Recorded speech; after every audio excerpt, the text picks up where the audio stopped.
As we remain upstanding, we will have our national anthem as well as our East Africa anthem.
We remain standing. I kindly request Her Excellency, Reverend Dr. Dorcas, to lead us in a word of prayer. Welcome, Your Excellency.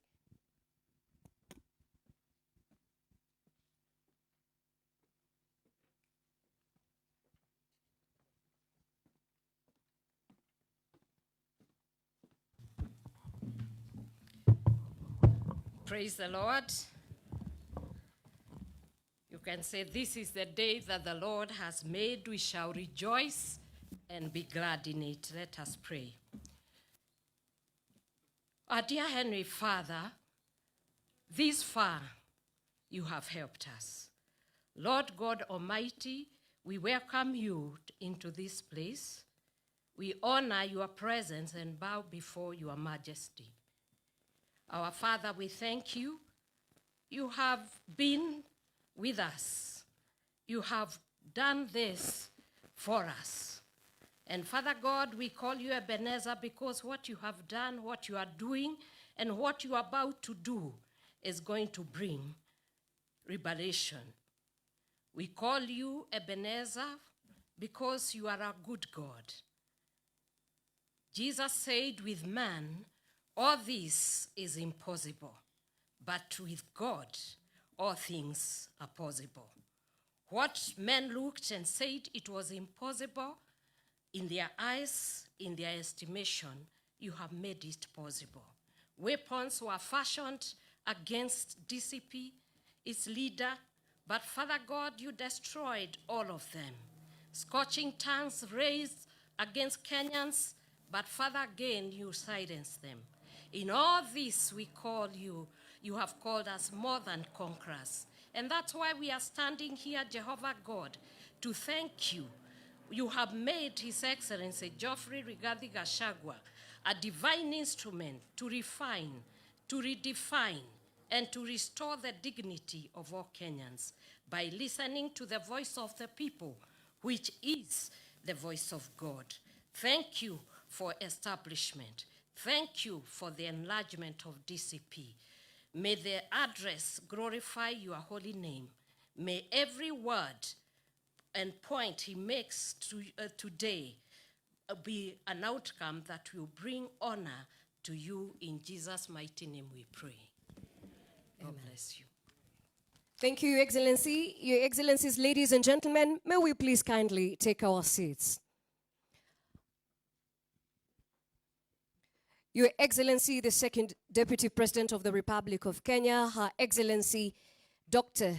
Reverend Dorcas Rigathi, our Secretary General, all members of Parliament present from the Senate as well as the National Assembly on this most important and auspicious moment as the country reflects on what has been, may I kindly request the Citizen for the Democracy Citizens Party, DCP, Secretary General, Honorable John Methu, Senator Nyandara, to please proceed to the podium to guide us through.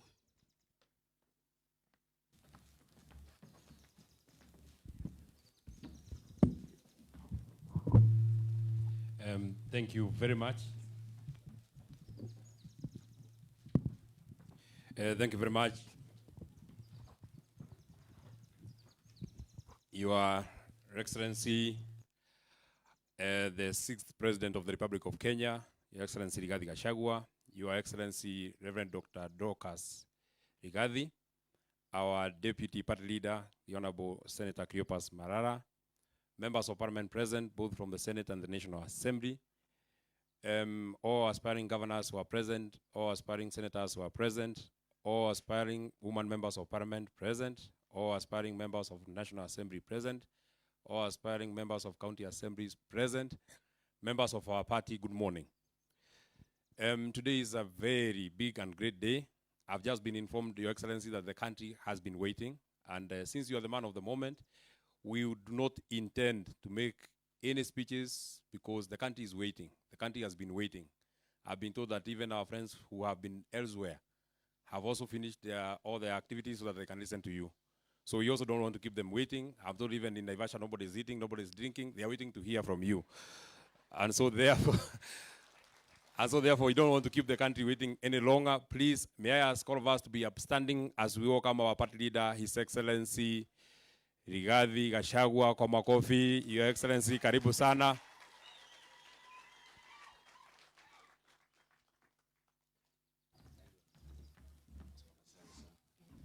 Thank you. Please be seated. Thank you very much. Today is a day 4 years ago, on 9th of August 2022, Kenyans went to the polls and elected William Ruto and I to lead this country. And at the request of the people of Kenya, they have asked me to give an accountability statement and performance of audit of William Ruto 4 years into the presidency, and that is what I intend to do. There has been attempts by the National Intelligence Service, by William Ruto's handlers, to get to know the contents of my address before I do it, and they have been unsuccessful. And I did the statement myself, and Mama Boys typed it for me. So, William Ruto and your people, unless you can get through to Mama Boys, you cannot get to know the content of what I need to say. But what I'll say is informed by input from leaders, from the people of Kenya, and you'll hear it for the first time. Fellow Kenyans, 4 years ago, the people of Kenya made a defining choice. On 9th August 2022, millions of Kenyans voted for a new administration on the strength of a bold vision known as a plan, formally presented as a bottom-up economic transformation agenda, better, for 2022 to 2027. In the spirit of Article 1 of the Constitution of Kenya, the plan was a product of 47 economic charters, input from religious forums, professional associations, and other stakeholders. The plan embodied the covenant between Kenya Kwanza and the people of Kenya collectively. It was a vision that promised to transform our economy, uplift ordinary Kenyans, and restore hope to our nation. 4 years later, today, Mr. William Ruto has betrayed the trust bestowed on him by the people of Kenya, betrayed the fruits and the foundation of our nation that have been built by previous administrations under the various development blueprints such as Vision 2030. He has eroded the democratic gains of multipartyism and swallowed political parties and the then opposition. As he once wondered as deputy president, who is government and who is opposition? He then said it was a mongrel of a government. Today, we have a mongrel of a government. Today, as I issue an accountability statement and performance audit of Mr. William Ruto's administration in the last 4 years, it is not about personalities. It is about evaluating promises with performance, commitments with delivery, and expectations with outcomes. Patriotic Kenyans, our Constitution recognizes the presidency as an embodiment of national unity, deriving its authority and legitimacy directly from the sovereign power of the people. For this reason, the performance of any administration must always be assessed with honesty, fairness, and fidelity to the facts. Mr. William Ruto premised his manifesto with these words, and I quote, "On August 9, 2022, you'll be called to choose between two roads. One leads to constitutional democracy, institutionalized politics, and opening the doors of opportunity to the many. The other takes us back to the imperial presidency, deeper into personalization of power, and to the inevitable and predictable end of economic apartheid that we see so often around the world. The power is in your hands," close quotes. When he was presenting this choice, little did we know that he was presenting the latter. Today, we have an imperial presidency, economic apartheid, and power under a ruthless dictator. Fellow Kenyans, Mr. William Ruto committed himself to building a secure, just, and democratic Kenya founded on the Constitution and the rule of law. He promised to professionalize the National Police Service, safeguard human rights, protect every Kenyan regardless of political affiliation, strengthen the administration of justice, and ensure the security agencies remained accountable to the Constitution. He further pledged to guarantee every Kenyan the freedoms enshrined in Chapter 4 of the Constitution of Kenya. On this commitment, Mr. William Ruto has done a complete 360-degree about turn on his covenant, and I'll proceed to summarize a schedule of injustices against Kenyans and foreigners. The Republic of Kenya is in a state of lawlessness and anarchy. In 4 years, William Ruto has achieved the unimaginable. There is total breakdown of law and order. Goons have taken over the legal mandate and the role of the National Police Service. The CS for Interior, the PS for Internal Security, who are duty-bound to secure Kenyans and their property, are the key planners and financiers of goons in the country. The rule of law has been suspended in the country. The DCI Director, Mohamed Amin, has been deployed by William Ruto to provide cover-up of extrajudicial killings and abductions in the country. I've just been told that the 2 police officers who were mentioned in the death of Dr. Victoria Mutiso, they were arrested and released on orders of Kichuba Mukomen. They were never taken to any police station. I've just now, on my way here, been informed that the DCI has facilitated their relocation to our neighboring country, Uganda. Goons have become part of the command structure, rank and file of the National Police Service. It is now common to see goons being escorted by the police to carry out criminal acts against Kenyans. This was evident in the PCA Mweki attack, Kariobangi PCA attack, and ACK Wetima Church attack.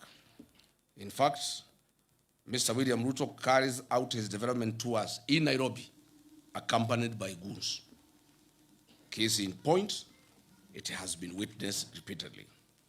The plan promised that no Kenyan will be evicted without following the due process of law and, where applicable, compensation. Unfortunately, over the last 4 years, Kenyans have not been spared the wrath of Mr. William Ruto's brutal regime and have been violently evicted from their homes and business premises.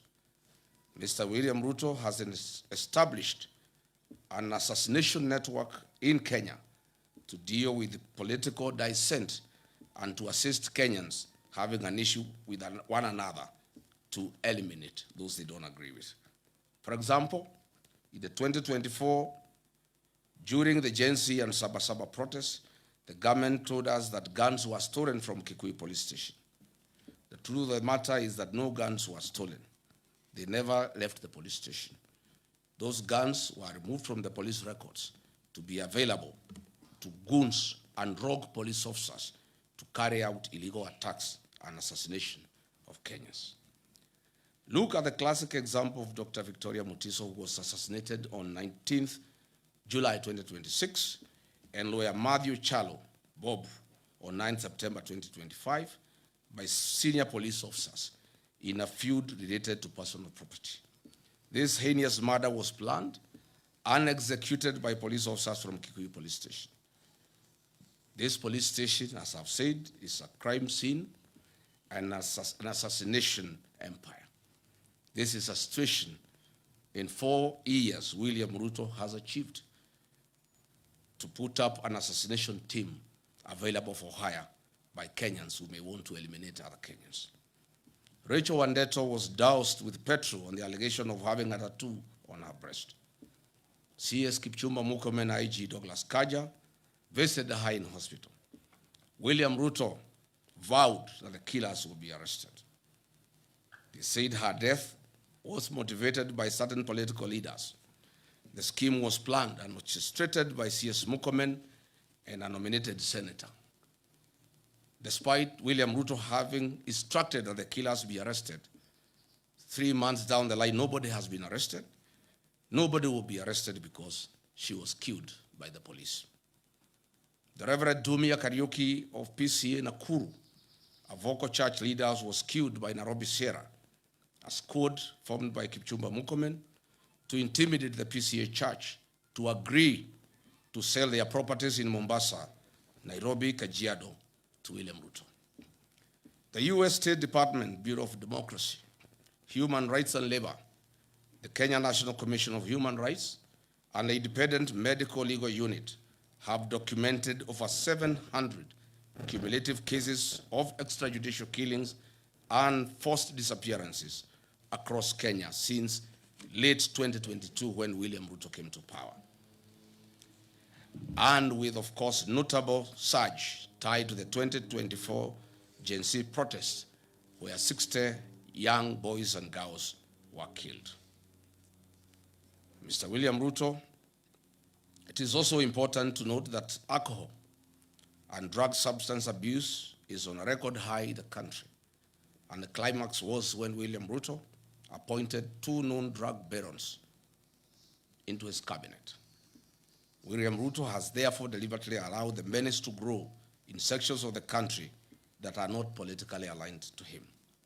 While serving as the country's deputy president, I ensured and chaired a multi-agency stakeholder meetings across country to exhaustively examine the root causes, extent, and impact of this growing disaster with the aim of offering solutions. The initiatives were aimed at informing major government policy, measures, and prescribing interventions and actions to address alcohol and drug demand reduction, supply suppression, and harm reduction. Under my leadership then, I strengthened the intergovernment collaboration, and coordination in fighting alcohol, drugs, and substance abuse. I proposed several amendments of national and county legal provisions on alcohol and drug control, coordinated and multidisciplinary licensing regime of alcoholic outlets where all stakeholders were involved, and proposed the establishment of county treatment and rehabilitation centers. I held high-level engagement sessions with the judiciary to fast-track alcohol, drug, substance abuse matters before then. William Ruto's 4 years have achieved unwarranted, excessive availability of drugs to our young people, killing them and leaving others as zombies. I'm confident that on August 10, 2027, we will revisit this program and eradicate this vice in totality. The following are some of Kenyans who have been abducted and disappeared recently. Mark Million Carrier, he was abducted in Nairobi. Michael Olo, abducted in Nairobi. Families wept in the Milimani High Court demanding his release. His last location was along Kagudo Road. Evans Omondi, abducted alongside Olo and Carrier. Abdulaziz Duba Molu, alias Zizo, abducted in Kiamaiko on June 23, 2026 by armed individuals in civilian clothing and police uniforms. Davis Lichuma, a rights activist seized by the masked operatives outside Parliament, later traced to a hospital heavily battered. Omwancha Clifford Evans, listed among the recent abductees by local human rights groups. Manyura Morisori Douglas, still missing following a wave of clandestine security enforcement operations. Jimmy Mtava Mwanzi, abducted in Mlolongo, not seen to date. He was abducted at the instructions of DIG Langat. Dennis Chege, an activist who was said to be involved in the Gen Z protests, vanished and remains completely unaccounted for to date. Brian Stigo, a Nakuru fisherman, who mysteriously went missing in 2022 under similar contested operations at Lake Nakuru National Park. The plan promised Kenyans that the National Coroner Service Act of 2017 will be amended to establish the Coroner General's Office. The objective and aim of this amendment was to remove the burden of investigating suspicious and police action deaths from regular police channels and DCI. Further, the amendment of the Act was aimed at removing potential conflict of interest and ensuring absolute transparency in handling unexplained deaths and forced disappearances or fatalities resulting from the law enforcement operations. 4 years later, this promise has not been fulfilled. National Coroner Service Amendment Bill 2026 was officially published in the Kenya Gazette on April 16, 2026, and received by the Directorate of Legal Services in July 2026. It is currently at the introduction and pre-reading stage in the National Assembly, awaiting formal first reading and committal to the relevant departmental committee. Mr. William Ruto has also facilitated acts of transnational repression against foreigners in Kenya. More specifically, on July 24, 2024, 36 Ugandans, members of a Ugandan opposition political party, as part of a joint Kenya-Ugandan security agency operation, and were forcibly returned to Uganda. On October 18, 2024, 7 Turkish asylum seekers were abducted in Nairobi by masked men. Kenya later confirmed it forcibly deported 4 of them to Turkey in a joint security operation, citing bilateral ties, drawing severe condemnation from the Office of the United Nations High Commissioner for Refugees and Human Rights. On November 16, 2024, Kiza Bisinje, leader of another Ugandan opposition party, was kidnapped by Ugandan agents while visiting Nairobi. Kenya government officials claimed they were unaware of the abduction, but the Ugandan authorities maintained it was a coordinated action between the two governments. Tanzania journalist and human rights activist Maria Sarangi was on Sunday, 12th January 2025, almost abducted here in Nairobi. Prominent Zimbabwean constitutional lawyer and human rights defender Brian Kagoro was detained and deported from Kenya on February 22nd, 2026, intercepted by immigration and national intelligence officers at Jomo Kenyatta International Airport in Nairobi. He was held for over 10 hours and subsequently put on a flight back to Johannesburg, South Africa. In March 2026, 2 officials from the China Civil Engineering Construction Corporation were deported from Kenya amid a high-stakes dispute that arose in Kenya shillings 30 billion Kenya Railway city tender. Upon seeking a statutory review of the procurement process, William Ruto and Kipchumba Murkomen deported the complainants' local agents, clearing the way for their preferred entity, China Road and Bridge Corporation, CRBC, a company that has bagged procurement tenders worth 1.2 Kenya trillion since 2022 when William Ruto came to power. China Road and Bridge Corporation is the international conduit for corrupt proceeds in Kenya under the personal and direct supervision of William Ruto. I must say Kenyans are not safe, our children are not safe, investors are not safe, tourists are not safe, no foreigner is safe. And I must say, foreigners, investors, tourists, your own security starts with you. I ask the members of our development partners and foreign embassies accredited to Kenya to ensure that their staff and citizens are safe within the boundaries of Kenya. On protecting the liberties enshrined in our Constitution, William Ruto has breached the freedom of expression in Article 33 and the freedom of media in Article 34, Constitution of Kenya 2010. On 26 June 2026, 4 police officers from the dreaded Killer Squad, armed with AK-47 assault rifles, attempted to abduct the Standard Group Nakuru-based associate editor, Mr. Alex Kiprotich. This attack is a defiance to truth and total on the freedom of media, as stipulated in Article 34 and 35 of our Constitution. In the last 4 years, several media houses, including the Nation Media Group, the Standard Media Group, Media Max Network, and several journalists were subjected to online campaign and disinformation campaign by the government of William Ruto. Reports show that 24 cases of violence towards journalists were recorded during the 2024 Gen Z protests.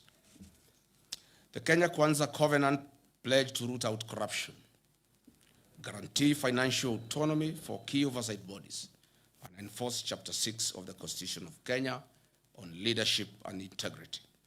Mr. William Ruto has broken this covenant to the people of Kenya and instead orchestrated outright plundering of the country's resources for his personal benefit and enrichment. On 31st December 2024, Mr. William Ruto was ranked as the second most corrupt president in the world by the Organized Crime and Reporting Project. Transparency International Corruption Perceptions Index ranked Kenya number 130 out of 108 countries globally, with a score of 30 out of 100, reflecting persistent stagnation and public mistrust. Mr. William Ruto's administration has entrenched corruption as a way of life, and it remains systematic, pervasive, and deeply rooted in public service delivery and high-level governance. Mr. William Ruto's Western Hotel has been the leading recipient of government hospitality and catering tenders, securing 37 public contracts valued at hundreds of millions for the period ending June 2026. Contracts have come from state corporations, state departments, and county assemblies. It is clear that William Ruto is in competition with local entrepreneurs, where he flexes his executive powers and gives priority registration that enriches himself and his cronies at the expense of other hardworking Kenyans. I want to bring to the attention of the people of Kenya some of the biggest scandals that we have witnessed in the last 4 years. In the current financial year, State House budget has grown from Kenya shillings 8 billion to 18 billion Kenya shillings, an increment of over 10 billion Kenya shillings. These are the funds that are used to bribe the people of Kenya. And lately, sheikhs, private security officers, village elders, teachers, chiefs, etc. Under the e-Citizen, a special audit report by the Office of the Auditor General exposed major financial and governance weaknesses, noting that over Kenya shillings 11 billion in collections lacking clear documentation or routed through non-designated accounts alongside irregular payments to private entities. The functionless chief system was procured at a cost of 104 billion Kenya shillings, and an independent assessment of this system shows that it is worth 800 million, leaving theft and plunder of public resources of 103 billion Kenya shillings. SHA makes a loss of 6 billion shillings a month. Hospitals and faith-based organizations and counties are owed 105 billion to date. As I've said before, SHA is insolvent and everybody knows it. On the affordable housing program, the Office of the Auditor General reports that have flagged major legal and operational risks regarding fund utilization, including untraceable international development loans, low fund absorption, and missing land ownership documentation for ongoing projects. Further, the levies deducted from Kenyan pay slips are invested in a third-party financial service firm licensed by the Capital Markets Authority. How are their fees determined? How much has been paid out to date? What is his association with William Ruto? On the restoration of Nairobi rivers, Mr. William told Kenyans that on December 25, that Nairobi River will have fish. Can members of the press visit this river tomorrow and bring us one piece of fish? This government committed itself to protecting public assets, strengthening governance, eliminating corruption, and ensuring that public resources would be managed solely in the interests of the people of Kenya. It promised a government founded on transparency, accountability, and prudent stewardship of national resources. On the divestiture of the Kenya pipeline, has Kenya surrendered its ownership and control to a neighboring country? What was the rationale of forcing Kenyan state corporations to invest public funds in a public entity? Who is the mysterious lead transaction advisor, stroke investment banker that was the face of the IPO? How did he acquire his Kenyan citizenship, and whose interest does he represent? Mr. William Ruto and Senator Aaron Cheriot must come clear on their relationship with this mysterious dual citizen investment banker. On the sale of government's equity stake in Safaricom to Vodacom at 204 billion Kenya shillings, it was a ripoff. Each share was grossly undervalued at 34 Kenya shillings. Why didn't William Ruto allow the use of an open price discovery, or even better, allow a regulated cooperative and SACCO fraternity with over 1 trillion in deposits at the end of December 2025 buy out this stake? Aren't the cooperative society members hardworking, deserving Kenyans? What happened to Buy Kenya, Build Kenya?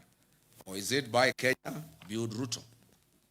Other national assets, such as the new KCC, Kenya Ports Authority, and Kenya Airways have been strategically targeted for sale. What is the rationale of selling our heritage?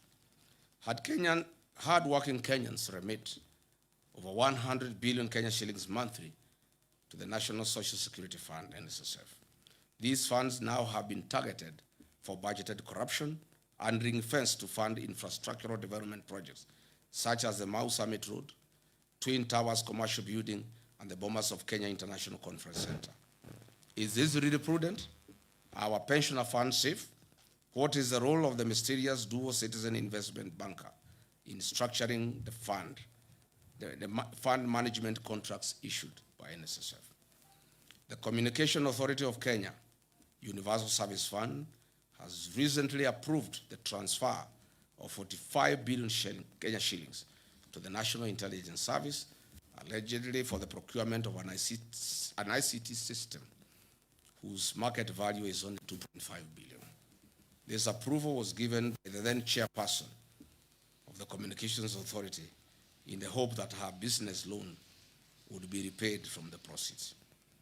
As explained earlier, China Road and Bridge Company, CRBC from China, is the major conveyor of corruption in Kenya and is the recipient of projects worth 1.2 trillion, namely the Naivasha, Malaba, SGR, Mombasa SGR, JKI modernization projects, Talanta Stadium, Southern Bypass, Eastern Bypass, Western Bypass, Makuba Bridge, and Bomas of Kenya, among others. Patriotic Kenyans, over the last 4 years, Mr. William Ruto has systematically eroded the values, principles, and institutional structures of Kenya's public service that was built to ensure an efficient, ethical, and representative government workforce. Today, the public service is demotivated and has taken a back seat as William Ruto single-handedly runs the operations of government without any professional input from our dedicated civil servants. No wonder government programs are launched and they are after repackaged for another launch. Dear Kenyans, the Church of Christ has been a major casualty of William Ruto's deception. On 5th May 2022, he executed a charter between the churches and the Kenya Kwanza Coalition. He committed that his administration would protect the freedom of worship in Kenya and respect the church as a societal partner in national development. Fast forward to 2026, he has introduced punitive legislation through the Religious Organization Bill 2024, aimed at controlling the activities of the church. He has also increased fees required to carry out official activities. Who can forget the 2026 brutal murder of Reverend Julius Dumia of Nakuru PCA? Who will ever forget the attacks on Wetima ACK Church? Who will ever forget the attack of All Saints Cathedral? On 4th October 2020, William Ruto, then Deputy President, was expected at AIPCA Church in Keno. Police officers tear-gassed the church. At the time, William Ruto said, the Jubilee administration is a product of kneeling and prayer before many altars in Kenya. It cannot be the same administration is now going to tear-gas the church and disgrace our altars in Kenya. William Ruto then said, today, as president, the church is a serious attack. He has taken the attack to the church a notch higher, beyond tear gas, live fire, torching of vehicles, and a clear intention to kill an altar. He has completely betrayed the Church of Christ. This cannot be forgotten. Mr. William Ruto has completely betrayed the Church of Christ. That prayed him into government. The economic burden on ordinary Kenyan worker has also increased. The Federation of Kenyan Employers has also reported that in 4 years, a number of local and international companies either closed operations or exited the Kenyan market. These include CMC Motors, Base Titanium, Nakumat, Twiga Industries, Dilaru, Jumia Foods, and Hilton Hotels. Today, households continue to experience severe financial squeeze due to cumulative tax charges, high utility costs, transport costs, and a stagnant job market that has limited formal opportunities. While in office as Deputy President of the Republic, I championed the restoration and the recognition of prior learning program as an avenue to increase opportunities and income for non-certified but skilled Kenyans that are the providers of goods and services that we consume as a nation. Further, I developed a framework of cooperation and engagement between Nairobi City County Government, Nairobi County Traders, KRA, Anti-Counterfeit Authority, and the Kenya Bureau of Standards. The objective of the framework was to A, provide a platform for resolution of disputes arising out of trading activities and the informal sector, foster goodwill, cooperation, and consultation between the parties, recognize the importance of collaboration in achieving shared goals in the informal sector, and promotion and improvement of the well-being of traders and their micro, small, medium enterprises. What happened? As soon as I left office, William Ruto and Nairobi City Governor Johnson Sakaja abandoned this framework. You all remember that on 8th August 2022, a liter of super petrol retailed at 159 shillings. A liter of diesel retailed at Kenya shillings 140. As we speak today, the price of super petrol is 214 Kenya shillings and diesel 222.86 for a liter of diesel, representing an increase of 34.05% and 59.18% respectively. These increases have been contributed to higher transport costs, increased food prices, and a greater pressure on household incomes. Kenyans will recall that on April 2026, I exposed the opaque nature of the government-to-government framework and detailed its contribution to an increased landed cost of fuel products. The whole scheme and con game were nothing like G to G. It is government route. What I'm saying in a nutshell is that the high cost of fuel has nothing to do with international prices. It has everything to do with business interest of William Ruto, where he is a key player of oil importation and distribution in the country. The average Kenyan worker loses between 45 and 50% of their monthly earnings that are deducted through punitive levies and taxes, leaving significantly less disposable income for their households. For example, a teacher in Wajir earning a gross salary of 50,000 in 2022 took home approximately 42,000 Kenya shillings. Today, under William Ruto, the same teacher who is making 50,000 takes home 38,000, while facing substantially higher food, fuel, transport costs, reduced school capitation, and increased challenges in accessing healthcare.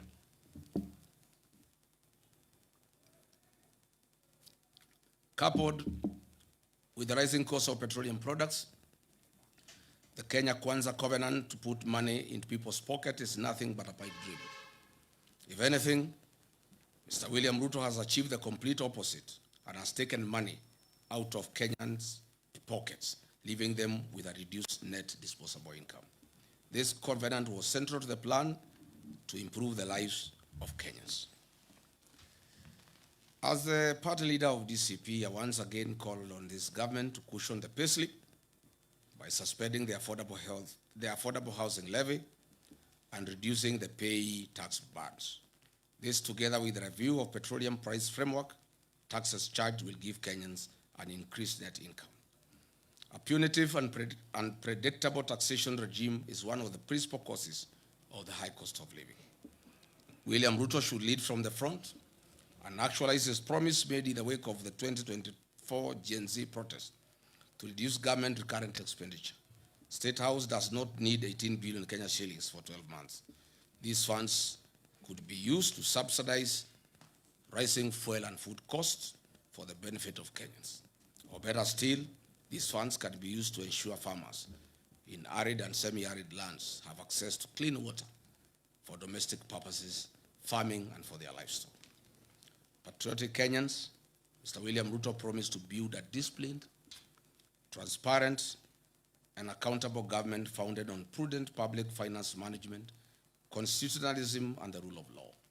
He pledged to reduce the cost of government, manage public debt responsibly, eliminate corruption, strengthen institutions, and uphold the Constitution while protecting the rights and freedoms of every Kenyan. 4 years down the line, the government introduced new tax measures, expanded statutory deductions, implemented changes to public finance management, and undertook toxic borrowing to finance government programs. It also introduced reforms affecting public institutions and the administration of government. Instead of easing the financial burden of citizens, the tax burden has increased significantly. Households have experienced reduced disposable income while facing higher prices for food, fuel, electricity, and other basic commodities. On the debt management, why is this regime in open violation of Article 211 of the Constitution of Kenya 2010 and Section 15, 2C of the Public Finance Management Act 2012 that strictly prohibits the financing of recurrent expenditure using debt. Looking back, we know that the Grand Coalition government borrowed an average of 200 billion shillings annually. The Jubilee government of Uhuru Kenyatta borrowed an average of 700 billion shillings annually. This regime of William Ruto borrows an average of 1.4 trillion annually with no corresponding development. Since August 2022, Kenya's debt growth has entered a dangerous pattern of continuous triple-digit or near triple-digit expansions. As we speak today, every citizen of Kenya and every child born as of this morning has a debt of Kenya shillings 221,000. This country has a debt of 13.02 trillion, up from Kenya shillings 8.6 trillion in August 2022 when William took over. Mr. William Ruto has borrowed in excess of 5 trillion over the last 4 years. This regime on a borrowing spree borrows an average of 3.5 billion Kenya shillings daily and steals 3 billion shillings daily. Why borrow to steal? On average, this government steals from the people of Kenya 125 million shillings every hour. Calculated, this government is stealing every minute 2 million shillings from the people of Kenya. Dear Kenyans, the National Treasury has delayed disbursing the equitable share of revenue to counties. These cash flow delays have routinely stalled county operations, delayed staff salaries, and inflated pending bills to over 156 billion, despite legal mandates requiring timely monthly transfers. Misplaced priorities such as funding State House budget by 10 billion, building state lodges and airstrips has caused cash flow constraints. The strengthening, devolution, and improving the timely disbursement of funds was at the core of the Kenya Kwanza covenant with the people of Kenya. Once again, this promise has been broken. Patriotic Kenyans, ladies and gentlemen, measured against the promise to lower the cost of living, improve access to affordable credit, and strengthen small businesses, the evidence presented suggests that many Kenyans have yet to experience the relief that was promised. Mr. William Ruto made an ambitious commitment to the people of Kenya. The promise was to place young people at the center of Kenya's economic transformation and restore hope to millions of young people seeking meaningful work. The population of Kenya is 75% youthful.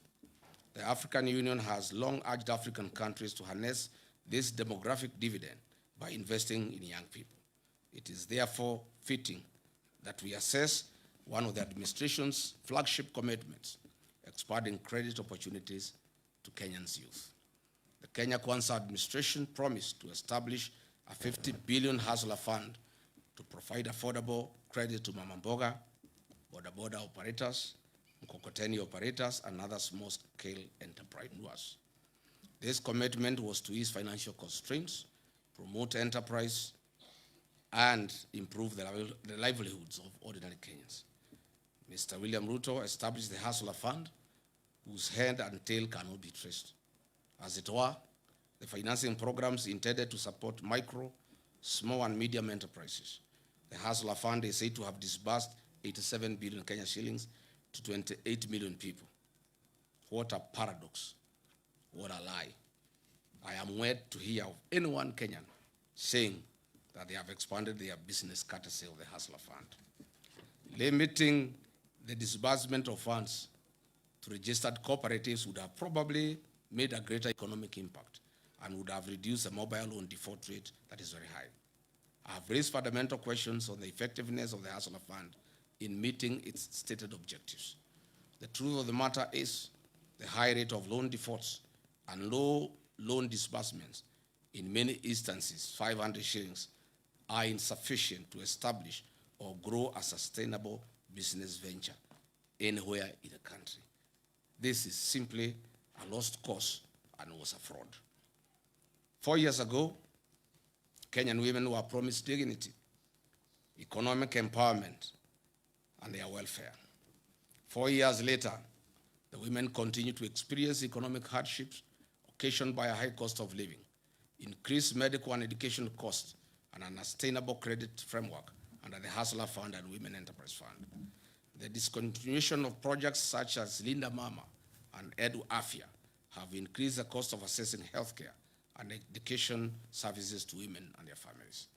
Mr. William Ruto has ignored Justice John Mativo's 2017 ruling and the former Chief Justice Maraga 2020 advisory to entitle a legislative framework and implement the 2/3 Jeta rule despite having a parliamentary majority. Patriotic Kenyans, the Kenya Kwanza commitment was to turn the housing challenge into an economic opportunity. They promised to build 250,000 houses every year.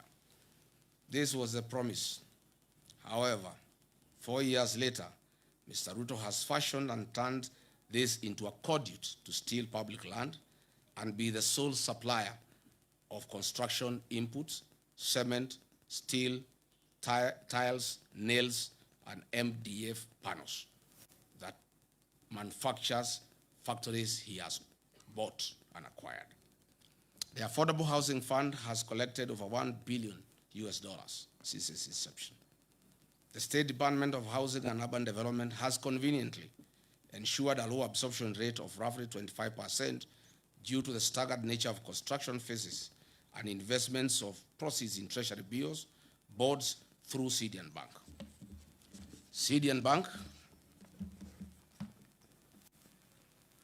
CDN Bank is today classified as Tier 2 medium-sized bank. It has graduated from Tier 3 status after achieving a market share of over 1% driven by deposits mobilized from government of Kenya state corporations, Social Health Authority, Nairobi City County Government, and the Affordable Housing Fund levies. CDN Bank is worth 95 billion in asset value, Kenya shilling 74 billion in customer deposit, and a reported 1.7 billion net profit in the year ending 2025. Compare this sudden change in fortunes with the 2022 financial year results. This bank had 42 billion Kenya shillings in assets, 30 billion in customer deposit, and a reported loss in the financial year ending 2022. Since William Ruto bought it, you can see the transformation. This housing scheme is nothing but a personal business that guarantees the exclusive single source offtake of steel, MDF panels, nails, iron sheets, tiles, cement by factories owned by William Ruto and his allies. The levy proceeds are the reason why CDN Bank deposits have increased tenfold for the 4 years. If it were a genuine program, why is it being forced down citizens' throat? There was no promise to raise the payslip of the Kenyan worker in the name of a punitive housing levy. Private businesses must be left to do their work as the government does its work. It's important that the workers of Kenya know that monies deducted from their payslip is invested in CDN Bank, owned by William Ruto, who is collecting the profit. In my view, and as expressed before, the affordable housing scheme should be made optional to Kenyans to allow them to participate at their own free will. Fellow Kenyans, Mr. William Ruto had promised that within 30 days of his presidency, he would establish a quasi-judicial public inquiry to establish the extent of cronyism and state capture in the nation and make recommendations. Unfortunately, over the last 4 years, Mr. William Ruto himself has captured the state. He has focused on centralizing control of independent constitutional commissions, state entities, public sector procurement, and unwarranted sale of strategic national assets. All these measures are aimed at achieving the sole objective of enriching William Ruto at the expense of 55 million Kenyans. It should be noted that William Ruto has achieved the milestone of being certified as a US dollars billionaire in a record 4-year courtesy of looting Kenyan public coffers. Mr. William Ruto's 4 years in office has accomplished a mission of driving Kenyan entrepreneurs out of business. Contractors are out of business. Traders are out of business. William Ruto has captured all businesses, and he is in competition with the Kenyans that he leads. He has used his office to flex muscles on traders. Where he has not pushed, his cordial CRBC has come in. Mr. William Ruto has investments in virtually every sector of Kenya's economy, namely banking and finance through CDN Bank, investment banking through Rock Investment Bank, a CMA license issued in 2026, and is a fund manager of NSSF and PSSF pension funds, insurance through Amaco, capital markets through ZD Platform, hospitality through Weston Hotel and Leeds Caraton in the Mara, cement through the various companies that he bought, including Baburi and East African Portland Cement, betting through SportsPesa, Sportbet and Betika, aviation through Kwale Island Development, healthcare through Nairobi West Hospital, telecommunication through East African Device Assembly Limited, oil and energy through Gulf Energy and Oil Marketing Companies, energy gas through Taifa Gas, construction, farming, currency security, he has recently bought Daru, Transport, he has even gone into the matatu business. He now has over 100 matatus in Nairobi.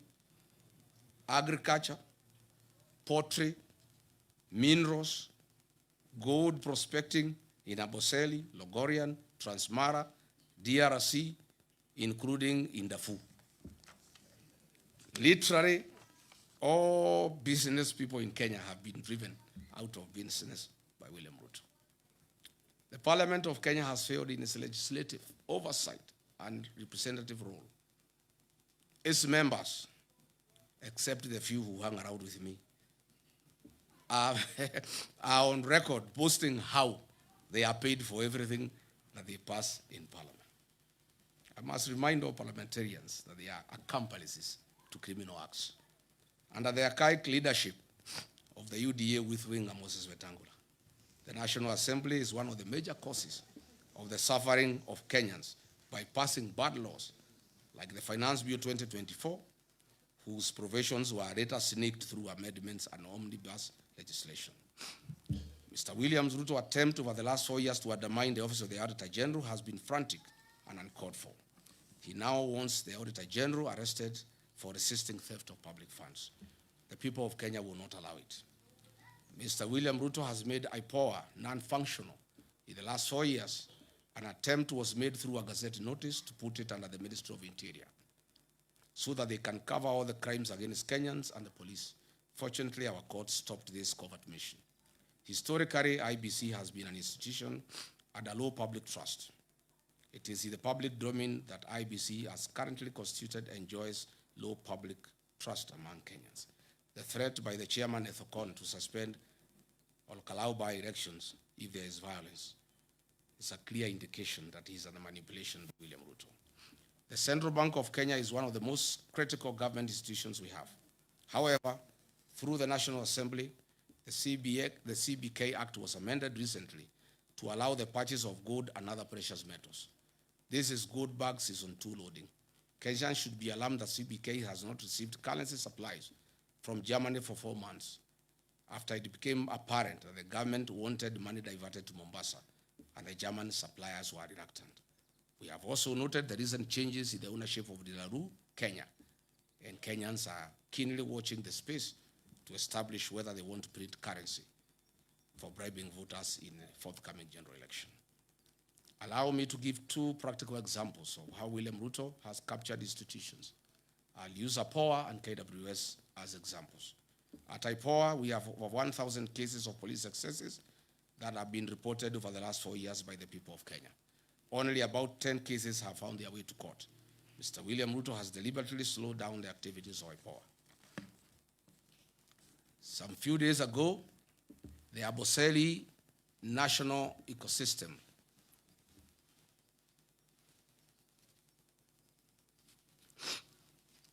the Aboseli National Park ecosystem, 15 elephants died and some lions died later.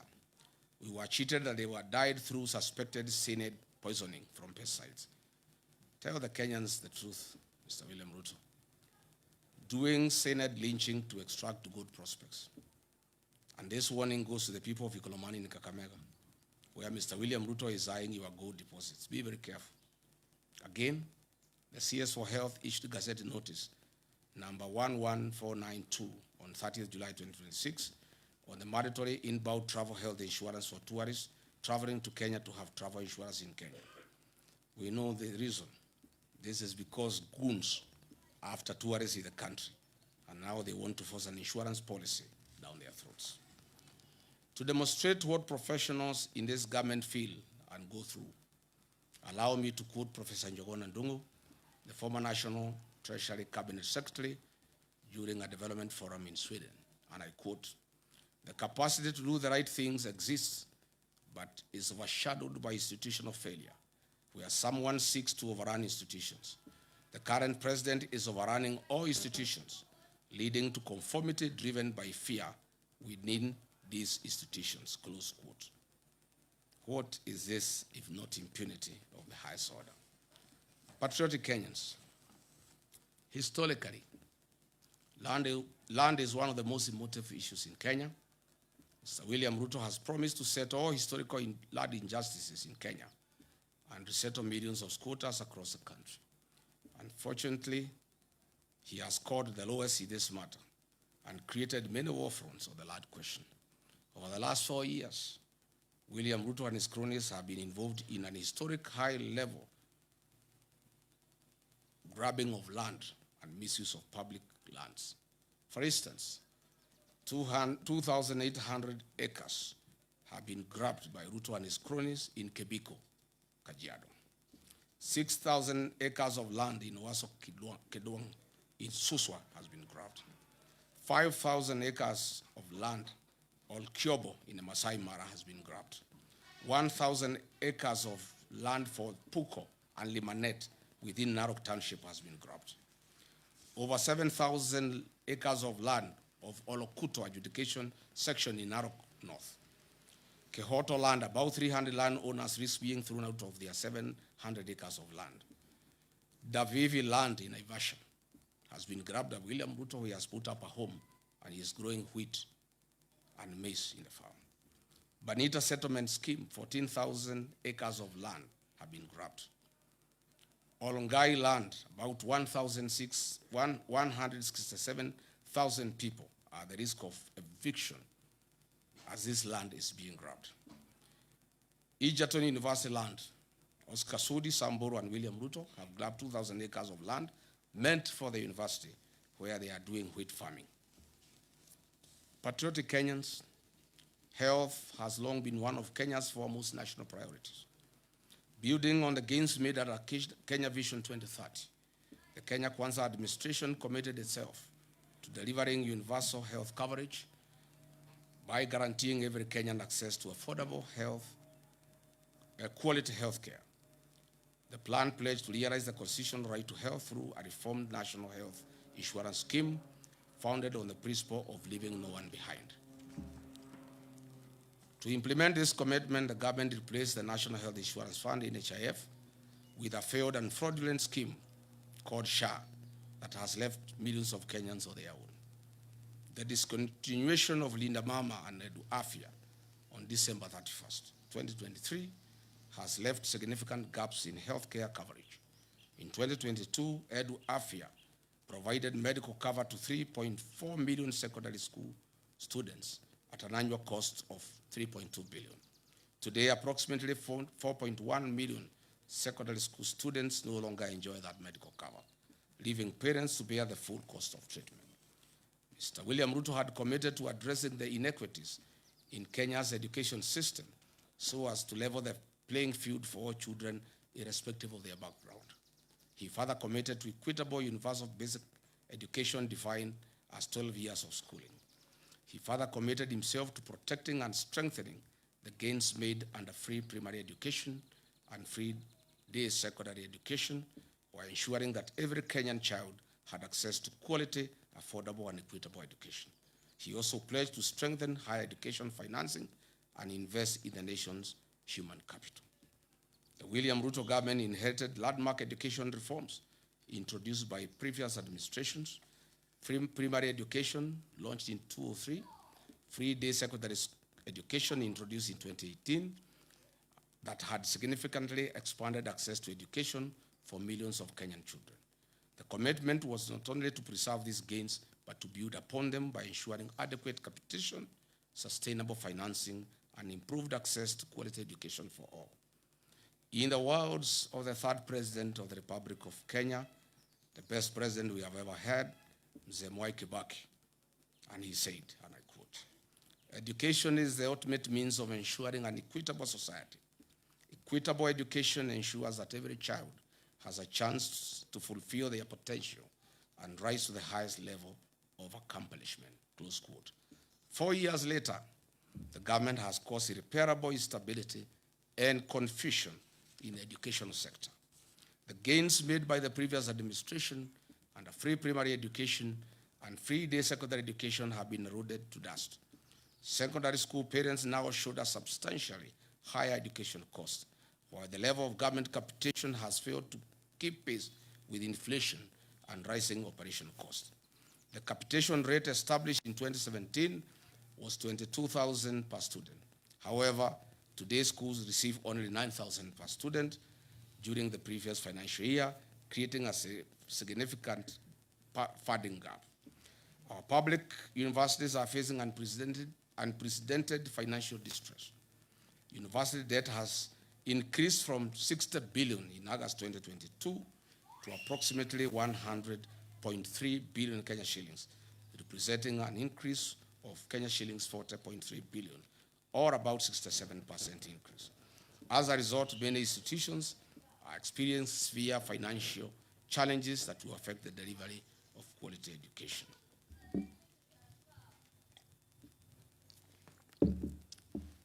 Further, we have had two university financing models in 2 years.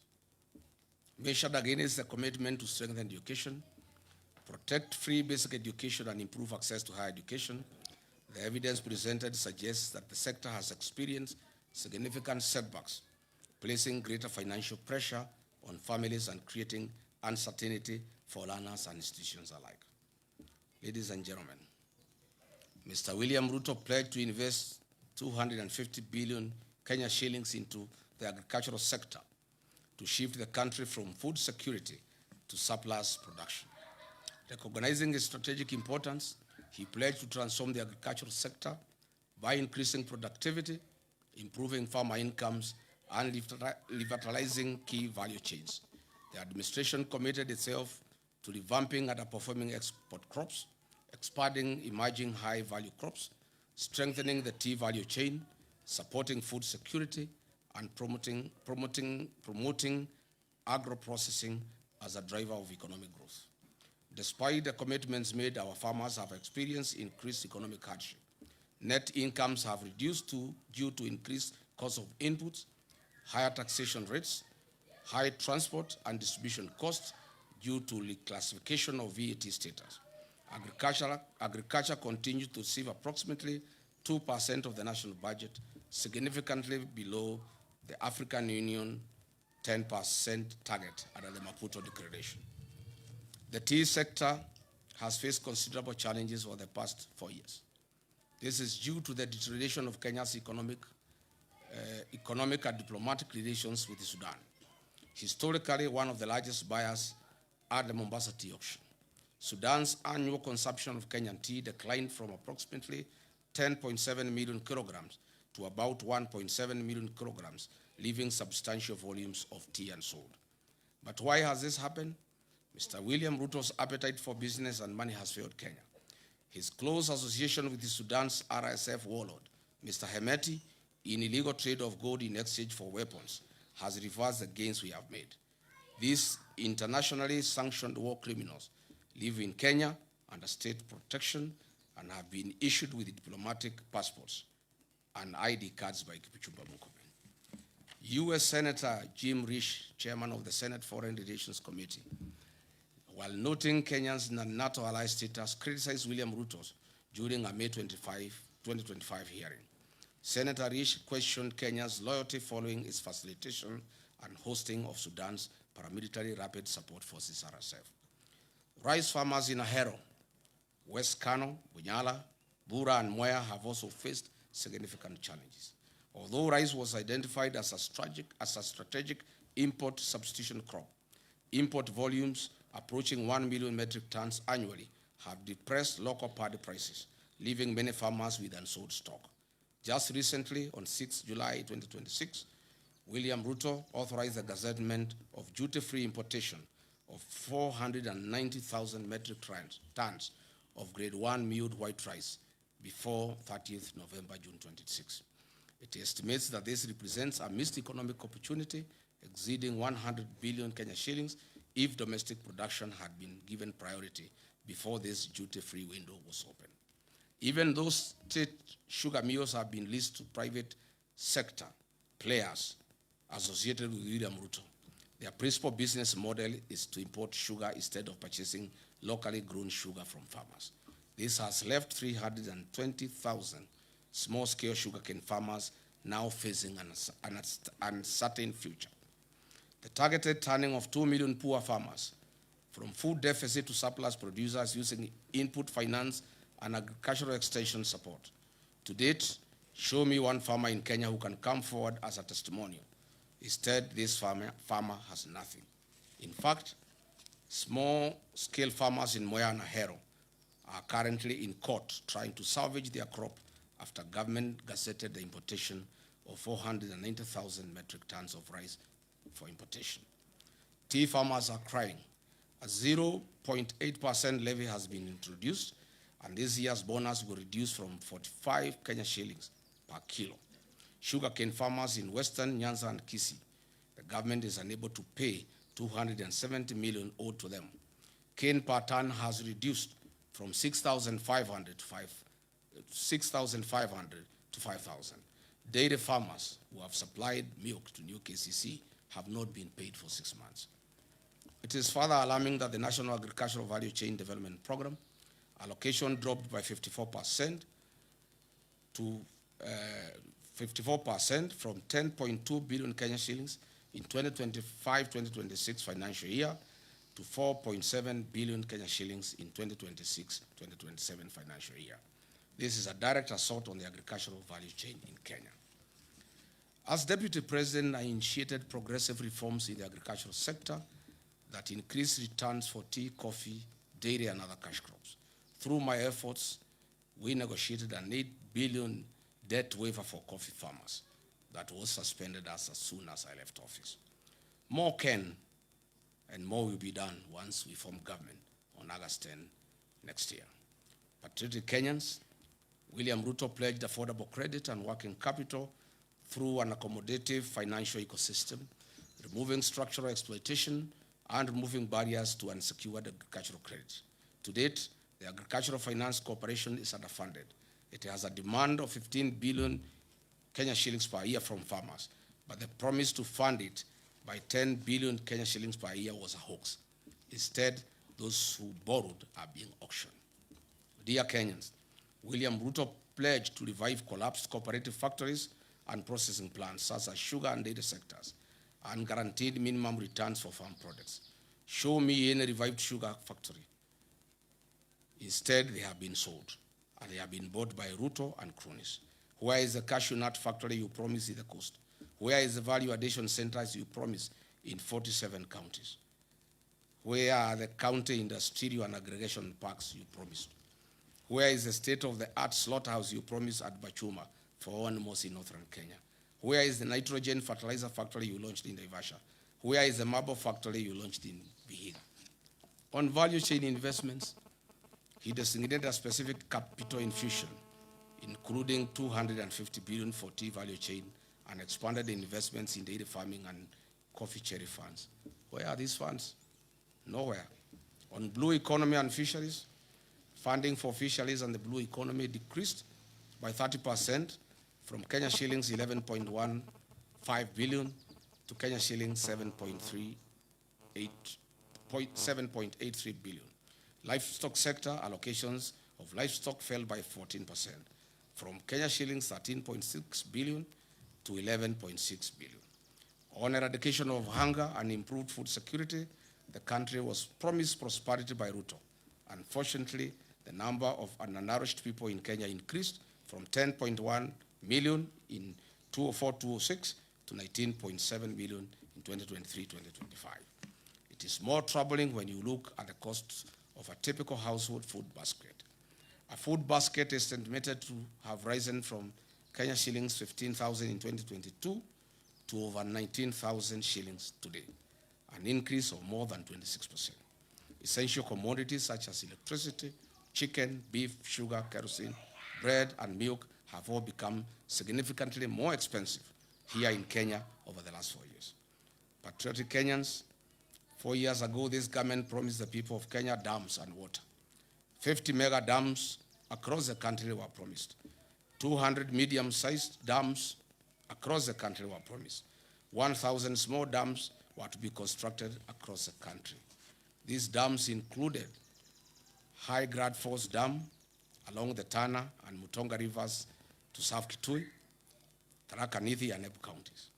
Soin Koru Dam in Kisumu, Rumuruti Dam in Laikipia, Mohoya Dam in Nyeri, Kirinyaga, revival of Arol and Kimorel dams, Thakwe Dam, Sioi Muruni Dam in West Pokot, Badasa Dam in Marsabit, Darugo in Kiambu, Rale in Kilifi, Galana in Tana River, Kokwanyo Dam in Homa Bay, Lowat in Turkana, Makamini in Kwale, among others.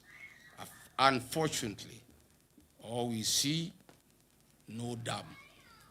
All we see is our president visiting other countries like Ethiopia to witness the launching of their dams. Where are these dams, Mr. William Ruto, in 4 years? On matters of environment, this administration had committed to grow 15 billion trees by the year 2032. What we are witnessing is the lifting of the logging ban and the systematic logging in national forests under the cover of the Kenya Forest Service. Numerous court cases have been filed by international conservation groups Greenbelt and the Law Society of Kenya against the government's attempt to develop, build infrastructure in protected natural habitats. Talanta Stadium and Bomas Conference Center Link Road that will see over 100 acres of forest destroyed. Upper Imend Forest in Meru is being cleared for the construction of a state lodge, a golf course, and an airstrip, which will access and clear 200 acres of forest. Where was this promise? Even the trees at the gate of State House have been cut. Is this still part of the growing 15 billion trees? Patriotic Kenyans, in foreign affairs, we had the worst since independence. Kenya's nose is poked everywhere, including the war in Ukraine and Russia, where our young men are lied to that they are jobs, well paying for that matter, but they find themselves in the war front. Reports indicate that we have lost 19 Kenyans, including Clinton Nyapara, Dennis Bagaka, Erastus Mundia, Simeon Wahome, Eric Mwangi, Ronald Kibet, Shadrach Wafula, Othiabo Martin, Ibrahim Yahaya, among others. Several other Kenyans in their hundreds remain unaccounted for, and hundreds of others are still active in the war zone. Their parents are keen at home, still crying to see their loved ones back home.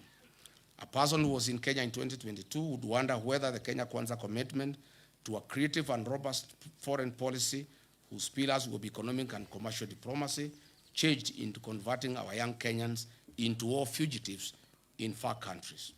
As if that is not enough, the footprints of Kenya adversary in DRC Congo war zone and M23, Sudan's Darfur, Southern Sudan, among others. He had promised to enhance and promote further local investment by Kenyans living in the diaspora. In Mandera County, Jubaland forces have taken over more than half of the town, and William Ruto signed a secret deal with the Al-Shabaab in 2024 that has remained silent. Notably, in July 2026, there were a record 9 terror attacks in Mandera County that resulted in the killing of 5 Special Operation Group SOG officers, and 1 National Police Reservist was killed. The foreign policy has been transformed into a tool to achieve personal gains at the interests of the people of Kenya. Fellow Kenyans, now let us move in and ask Mr. William Ruto the hard questions he deserves. But before that, let me give credit where it is due. There is one promise Mr. William Ruto made to the people of Kenya, and he has delivered 100%. Congratulations, Mr. President. Mr. Ruto, you promised to permanently retire the late Prime Minister, Right Honorable Raila Odinga, in Bondo and finish ODM. You have succeeded in both. Odinga is permanently retired in Bondo, and ODM is no more. There are many prominent deaths that have occurred in Kenya, and they have not been resolved. Kenyans want to know what happened to Raila Odinga. Why were the medical doctors of the late Prime Minister denied access to him at the last hours? Why did he have doctors from Nairobi West Hospital, a hospital closely associated with William Ruto, than his own doctors? Why were the instructions of Raila's doctor ignored that Raila should travel? Raila Odinga was a respecter of rural traditions and customs. How could a person known respecter of rural traditions and customs indicate that he should be buried in 72 hours against all known rural traditions and customs? Was William Ruto anywhere an executor of Raila Odinga's will? Why was there no postmortem done on the body of Raila Odinga? Why was he forced to go to India through a private jet? Why did the president force Raila Odinga to go to India? Why was his party ODM taken over before his body arrived in the country, despite the known African customs that you don't inherit a man or a woman for that matter before they are buried? Who are these doctors who accompanied Raila Odinga against the wishes of his personal doctor, Professor David Olucholunya? These are hard questions that Kenyans want to know. On the death of Honorable John Ngeno, the late MP, for the first time, Kenyans must know what happened. I have intelligence information as follows. On the fateful day after Ngeno was dropped at Edebes, the helicopter went to fuel in Eldoret. The pilot didn't know the fuel he was about to put in had been transported to the scene from Lodwar. High alert Kenya revenue officials noticed an unusual car that had carried the jet fuel. It was arrested and the driver questioned. The driver refuted to them that he transported the fuel from Lodwar. Immediately, this KRA official and the police Eldoret Airstream were instructed from Nairobi to release the driver if they cared about their lives. Is it this fuel that caused the chopper not to pick up in high altitudes? Is that why the pilot first came down and tried again to pick up? These are fundamental questions. What did Kipchumba Murkomen know about the people who called this KRA officer and the police at Eldoret Airstream officials? Can KEA produce the CCTV footage at the facility on this fateful date? We are still waiting for a report on what killed Johanna Ngeno.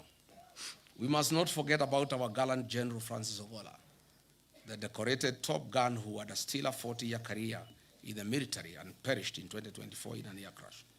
Unfortunately, to date, Mr. William Ruto, the Commander-in-Chief, has failed to release the aircraft accident investigation report to the country. Kenyans are demanding for answers. General Ogola was not an ordinary citizen. He died in active duty and service to the nation. Mr. William Ruto, what do you know about General Francis Ogola's death? Are you willing to tell the country why you allowed General Francis Ogola to fly in a Bell Hue helicopter with a questionable mechanical status? The DPP must use his powers and establish an inquest on these unresolved murders over the last 4 years. The people of Kenya have told me to demand on their behalf a public inquest on the death of Raila Odinga and all the high-profile questionable deaths in Kenya that have occurred in the last 4 years of William Ruto's presidency. I therefore call for a public inquest and proper scrutiny of the same. Today, after examining major commitment against this evidence, after examining every major commitment against this evidence, the verdict is unmistakable.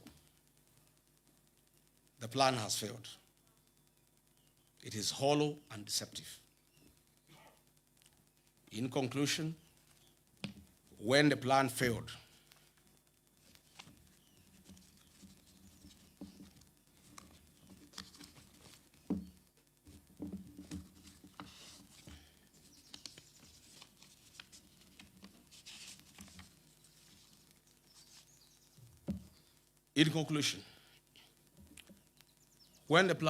Kenyans were told that the answer lay in article. It too has failed to deliver the hope, unity, and reforms that were promised. Thereafter came the 10-point agenda, presented as a renewed roadmap to rescue the country. It has equally failed to change the trajectory of our nation. In failing the plan, the administration has failed to keep Kenya on the development path envisioned under Kenya Vision 2030. The question before the people of Kenya is therefore simple. If the author of the plan could not deliver the plan, if NADCO has failed to provide solutions, if the 10-point agenda has failed to change the country's direction, what reason do Kenyans have to expect a different outcome after 2027? You have all heard William Ruto constantly accusing the opposition of having no plan. I ask Kenyans instead to look at his track record. He came up with a bottom-up economic plan. As we have seen, it has failed. He came up with an article. He has failed to deliver. He came up with a 10-point agenda. He has failed to deliver. He came up with a Singapore. It has failed. And now, before he has honored a single promise and his commitments, he is now asking us to believe and trust him to come up with another plan. Vision 2060, or the way he is calling, beyond Vision 2030. Plan after plan, promise after promise, each one designed to distract from the fact that there has been no implementation of the last. From bottom up to Singapore, to Vision 2060 or beyond Vision 2030, William Ruto has mastered the language of plans. Whenever he is asked to account for what he has actually done, because he has no answer, he simply points to the next horizon. The harsh truth is he does not have the capacity to deliver. You cannot fail today and ask us to trust you tomorrow for some distant, far future engagement. Based on your performance, Kenyans don't want to hear about Vision 2030 or beyond 2030. They want to know one thing. What will you deliver in the 364 days between today and the next election? Of all the promises you have already made, which ones can we expect you to keep?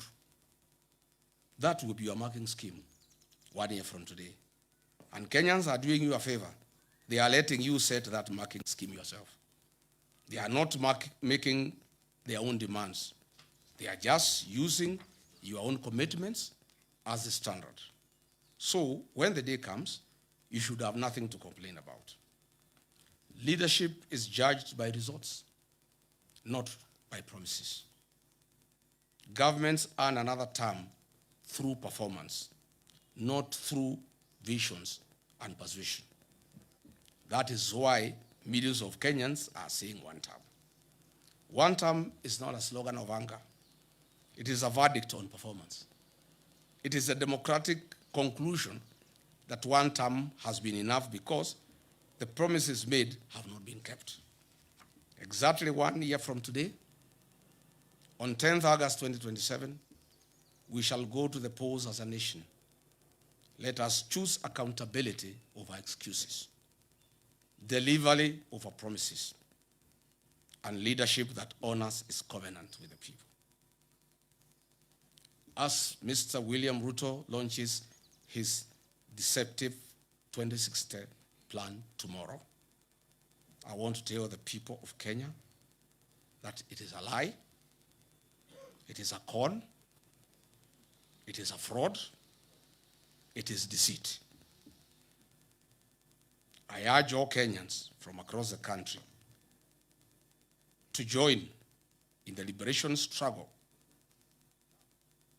that kickstarts his 364-day action plan to restore the dignity of our beloved motherland. As William Ruto launches his lie and deception tomorrow, I lead the people of Kenya in launching today a 364-day action plan to restore the dignity of our beloved motherland, Kenya. May God bless you. May God bless the Republic of Kenya. Thank you.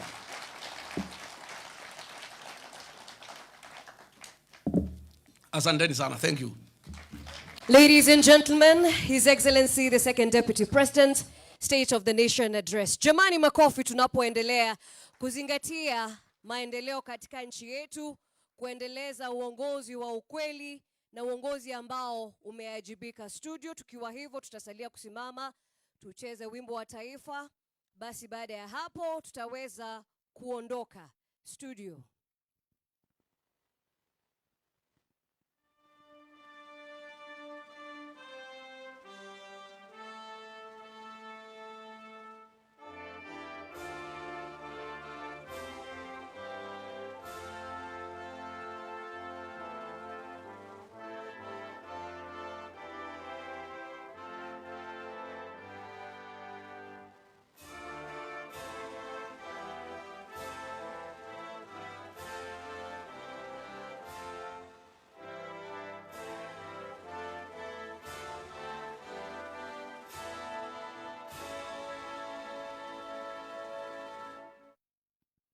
Asante, Your Excellency will lead us. Sote tutasalia kusimama, kisha baadaye tunaweza ondoka kwa hiari.